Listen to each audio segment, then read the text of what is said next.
এবং তারেক রহমানকে আমার জায়গা থেকে আমি স্পষ্ট করে একটা কথা বলতে চাই যে আপনি দেশে এসেছেন, আপনি আপনার জায়গা থেকে এই নেতাকর্মীদেরকে যারা আজকে থেকে 1.5 বছর আগেই জুলুমের শিকার ছিল, যারা নির্যাতিত ছিল, অনেকে নিপীড়িত ছিল, তারা যে আজকে নতুন করে জালেম হয়ে উঠছে, তাদেরকে যদি আপনি আটকাইতে না পারেন, নিয়ন্ত্রণ না করতে পারেন, তাহলে আওয়ামী লীগের চেয়েও খারাপ পরিস্থিতি হবে আপনাদের।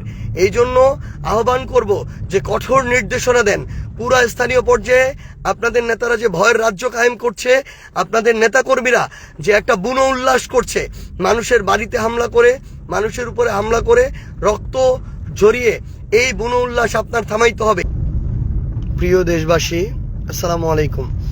আপনারা দেখেছেন যে গতকালকে আমাদের নির্বাচন শেষ হয়েছে এবং একটা দিন যেতে না যেতেই গতকালকে নির্বাচনের প্রাথমিক যে ফলাফল, সেই ফলাফল যখন দেয়া শুরু হয়েছে তখন থেকে শুরু করে এখন পর্যন্ত অনবরত আমাদের নেতাকর্মীদেরকে হুমকি দেওয়া হচ্ছে, তাদের উপরে হামলা করা হচ্ছে, তাদের বাড়িঘর দোকানপাটে হামলা করা হচ্ছে।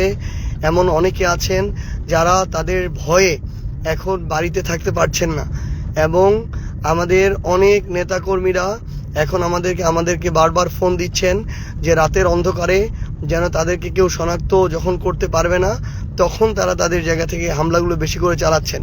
একটু আগে আমার ইউনিয়নের আরেক প্রান্তে 2 নম্বর ওয়ার্ড গুঞ্জরমারি বাজার সংলগ্ন, সেখানে আমার ওয়ার্ড সেক্রেটারির বাড়ি, সেই জায়গায় ওয়ার্ড সেক্রেটারির বাড়ি ঘরে বিএনপির ছেলেপেলে গিয়ে সন্ত্রাসী কায়দায় মিছিল নিয়ে গিয়ে সেখানে হামলা চালিয়েছে, তাদের উপর আক্রমণ করেছে। আমরা এখানে আমাদের ক্ষমতার জন্য রাজনীতি করতে আসি নাই। আমাদের নেতাকর্মীদের গায়ে স্পর্শ করার আগে সেটা আমাদের শরীরের উপর দিয়ে যাইতে হবে। তাই এখন রাত প্রায় 11টা বাজতে চলেছে, আমি আমার ওই নেতাকর্মীর বাসার দিকে যাচ্ছি। আমরা দেখতে চাই যে বিএনপির নেতাকর্মীরা তারা কত বড় সন্ত্রাসী হইতে পারে, কত হামলা করতে পারে, রক্ত ঝরাইতে পারে, জীবন নিতে পারে। আমরা আমাদের জায়গা থেকে এটা দেখতে চাই। আমি নিজে এখন সেখানে যাচ্ছি, আমরা কয়েকজন মিলে যাচ্ছি, দেখি তারা আমাদেরকে হামলা করুক, আমাদেরকে মারুক, তারপরে আমাদের নেতাকর্মীদেরকে স্পর্শ করতে হবে। তারা মনে করেছে তাদের জায়গা থেকে যে তারা বিজয়ী হয়েছে, এখন তারা আরেকটা স্বৈরাচার কায়েম করবে, নব্য স্বৈরাচার হবে। কিন্তু আমরা আমাদের জায়গা থেকে স্পষ্ট করে একটা কথা বলতে চাই যে এই বাংলাদেশে এটা আমরা আর হইতে দিব না, এ হওয়ার সুযোগ দেয়া হবে না। প্রয়োজন হলে আমরা কালকে থেকে আবার রাজপথে নামবো। প্রয়োজন হলে আমাদের যে লড়াইটা ছিল অভ্যুত্থানের পরে, এই 1.5 বছরের লড়াই, যে বাংলাদেশে একটা গণতান্ত্রিক রাজনৈতিক পরিবেশ তৈরি করার লড়াই, এই লড়াইটা আমাদেরকে কালকে থেকে শুরু করতে হবে। আমরা আমাদের সকল নেতাকর্মীদেরকে আমি আমার জায়গা থেকে স্পষ্ট করে বলতে চাই, 11 দলীয় জোটেরও আপনারা যারা রয়েছেন আপনাদেরকে স্পষ্ট করে বলতে চাই, আমরা আমাদের জায়গা থেকে শুধু আমাদের দলীয় রাজনীতিটা করি, আমরা মানুষের রাজনীতি করি। এটা যদি কারো সহ্য না হয়, কেউ যদি শুধুমাত্র আমরা একটা দল করি দেখে, একটা জোটে অংশগ্রহণ করেছি, ভোটে অংশগ্রহণ করেছি দেখে কেউ যদি মনে করে যে আমাদেরকে মারা, রক্তাক্ত করা, হামলা করা বৈধ হয়ে গিয়েছে, তাহলে তাদের বিরুদ্ধে আমাদের নামতে হবে। এরা আবার আরেকটা নব্য স্বৈরাচার কায়েম করতে চায়। আমি আমার জায়গা থেকে স্পষ্ট করে আপনাদেরকে বলি, বিন্দু মাত্র ভয় পেলে চলবে না। তারা তাদের জায়গা থেকে অন্যায় করছে, অপরাধ করছে, জুলুম করছে, ভয়টা তারা পাবে, কিন্তু আমাদের ভয় পেলে চলবে না। আমরা যেন মাথা উঁচু করে সম্মানের সাথে যে রাজনীতি করে আসছি, আমরা আমাদের জায়গা থেকে সেই রাজনীতিটা করে যাব। আমি আমার জায়গা থেকে এইটুকু আপনাদেরকে কথা দিচ্ছি যে আমার পঞ্চগড় 1 আসনের যে কোনো জায়গায় যে কোনো নেতাকর্মীকে যদি আঘাত করা হয় আমাকে জানাবেন, আমি ছুটে যাব সেখানে। আমরা ওই রাজনীতি করতে আসি নাই যে ঘরে বসে থেকে রাজনীতি করব।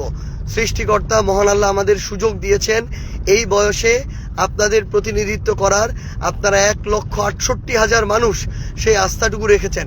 আমরা রক্ত দিব, জীবন দিব, কিন্তু আপনার যে আস্থার যে আমানত, সেই আমানত আমরা রক্ষা করব ইনশাআল্লাহ। আমি আমার জায়গা থেকে এখন গুঞ্জরমারি বাজারের দিকে আসছি। সেখানে নাকি 2-3 জন নব্য স্বৈরাচার তৈরি হয়েছে, যারা মনে করছে যে তারা জিতেছে দেখে সেখানে তারা আরেকটা ত্রাসের রাজত্ব কায়েম করবে, দাসের রাজত্ব কায়েম করবে।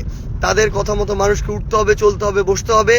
এবং তারা তাদের জায়গা থেকে মনে করছে যে কেউ আর অন্য দলের রাজনীতি করতে পারবে না। যারা শাপলাকলির ভোট করেছিল, যারা সার্জিস আলমের সাথে রাজনীতি করেছিল, তাদের আর বেঁচে থাকার অধিকার নাই। যারা এটা মনে করে তাদের বিরুদ্ধে আমাদের আরেকটা লড়াইয়ে নামতে হবে। এই লড়াইটা হচ্ছে আগামীতে নব্য কোনো স্বৈরাচার তৈরি না হতে দেওয়ার যে লড়াই, সেই লড়াই আমি আপনাদেরকে আহ্বান করব। পুরো পঞ্চগড় 1 আসন সহ পুরো বাংলাদেশে আপনারা যারা আজকে আপনাদের উপরে হামলা হচ্ছে, জুলুম হচ্ছে, নির্যাতন হচ্ছে, আপনারা রাজপথে নেমে আসুন। মনে রাখবেন, আমরা যদি একবার ছাড় দেই, তারা মাথায় উঠে যাবে, তারা গলা চেপে ধরবে, তারা আপনার ঘর পর্যন্ত চলে আসবে, পরিবারের মানুষ পর্যন্ত চলে আসবে। তারা আপনার জান নিতেও বিন্দুমাত্র দ্বিধা করবে না। তারা বিগত 1.5 বছরে নিজেদের ভাইদের, রাজনৈতিক দলের সহকর্মীদের পর্যন্ত 150 থেকে 200 জনের জান নিয়েছে। আমার আপনার জান তাদের কাছে বিন্দুমাত্র মূল্য থাকে না। সেই জায়গায় আপনারা প্রতিবাদ জানান, ঘরে বসে থাকবেন না, বিন্দুমাত্র আপনাদের জায়গা থেকে ভয় পাবেন না। মনে রাখবেন, অপরাধ তারা করছে, তারা জুলুমকারী, তারা ভয় পাবে। আমরা তো কোনো অপরাধ করি না, আমরা আমাদের রাজনৈতিক দল করি, আমরা আমাদের জায়গা থেকে আমরা আমাদের নির্বাচনটা করেছি। তারা ভোটে ইঞ্জিনিয়ারিং করেছে, ভোট চুরি করেছে প্রশাসনের সহযোগিতায়। এই ভয় তো তাদের থাকবে, তাদের কলিজাটা ছোট থাকবে। আমরা মানুষের ভালোবাসায় বিনা টাকায় এই নির্বাচন করে এত ভোট অর্জন করেছি। তারা তো কোটি কোটি টাকা করে লুটপাট করেছে এতদিন ধরে, সেই টাকা খরচ করেছে। এখন আবার তারা আমরা যদি ছেড়ে দেই, তারা একটা লুটপাটের ভয়ের রাজত্ব কায়েম করবে, যেটা আমরা করতে দিব না। আমরা একসাথে মিলে সবাইকে নামতে হবে। যদি না নামেন, কয়েকদিন পরে আবার কথা বলতে পারবেন না মুখ ফুটে। আপনার যে স্বাধীনতা, ওই স্বাধীনতাটুকু আপনারা আর ব্যবহার করতে পারবেন না। কয়েকদিন পরে দেখবেন আবার আগের মতো আরেকটা ত্রাসের রাজত্ব কায়েম হয়েছে। এই জন্য প্রথম দিন থেকেই প্রত্যেকটা অন্যায়ের বিরুদ্ধে আমাদের একসাথে দাঁড়াইতে হবে। মনে রাখবেন, আমাদের এই রাজনীতিতে, এই পঞ্চগড় নয়, পুরো বাংলাদেশে আমাদের নেতাকর্মীদেরকে আমরা ছেড়ে যাব না ইনশাআল্লাহ। আমাদের রক্তের উপর দিয়ে, জীবনের উপর দিয়ে তাদেরকে স্পর্শ করতে হবে। আমি আমার জায়গা থেকে এখন গুঞ্জরমারিতে আসছি। আমাদের যারা ভোটার ছিলেন, নেতাকর্মী, শুভাকাঙ্ক্ষী, সমর্থক, আপনারা গুঞ্জরমারি বাজারের এখানে চলে আসুন।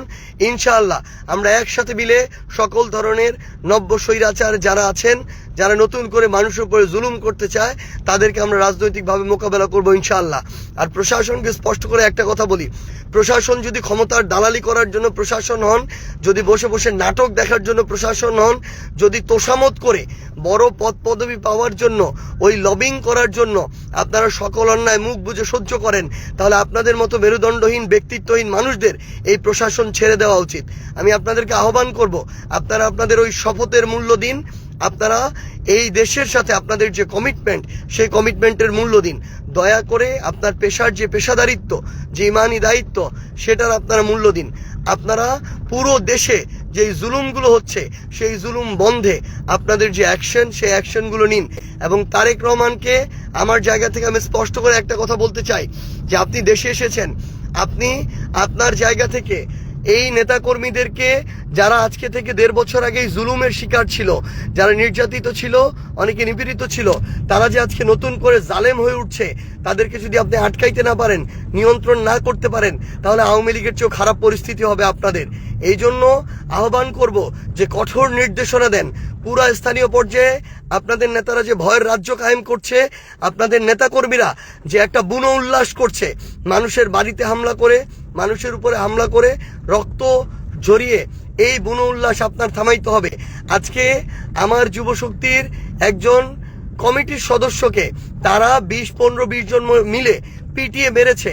মারার পরে তাকে আবার পুলিশে ধরিয়ে দিয়েছে, আবার মিথ্যা মামলার নাটক সাজাচ্ছে যে মাদকের মামলা দিবে, আক্রমণের মামলা দিবে, আবার নাটক করে একজন গিয়ে হসপিটালে ভর্তি হয়ে থাকে।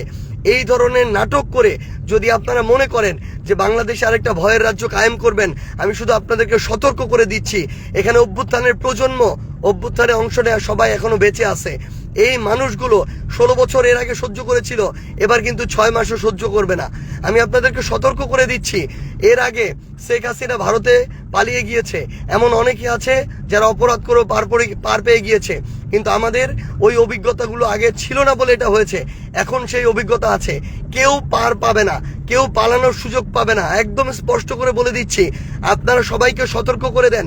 আমরা জান থাকতে, জীবন থাকতে আমাদের একজন নিরপরাধ নেতাকর্মীকে শুধু দল করার অপরাধে, শুধু একটা মার্কায় ভোট দেওয়ার অপরাধে আমরা হয়রানির শিকার হইতে দিব না, আমরা জুলুমের শিকার হইতে দিব না, আমরা রক্ত ঝরতে দিব না। এটা আমাদের ওয়াদা, এটা আমাদের কমিটমেন্ট। আমাদের নেতাকর্মীরা বাঁচলে আমরা আবার রাজপথে দেখা হবে। আপনারা সবাই প্রস্তুত থাকুন, নির্দেশনার অপেক্ষায় থাকুন। আমি এখন গুঞ্জরমারিতে আসছি। পরবর্তী যে স্পটে হবে, দিন নাই রাত নাই, 24 ঘন্টা আপনারা শুধু জানাবেন, আপনাদের সাথে দেখা হবে ইনশাআল্লাহ। আপনাদেরকে ছেড়ে যাব না। আপনারা যেহেতু ভোট দিয়ে ওই আমানত আমাদেরকে দিয়েছেন, আমরা জীবন দিয়ে সেই আমানত রক্ষা করব ইনশাআল্লাহ।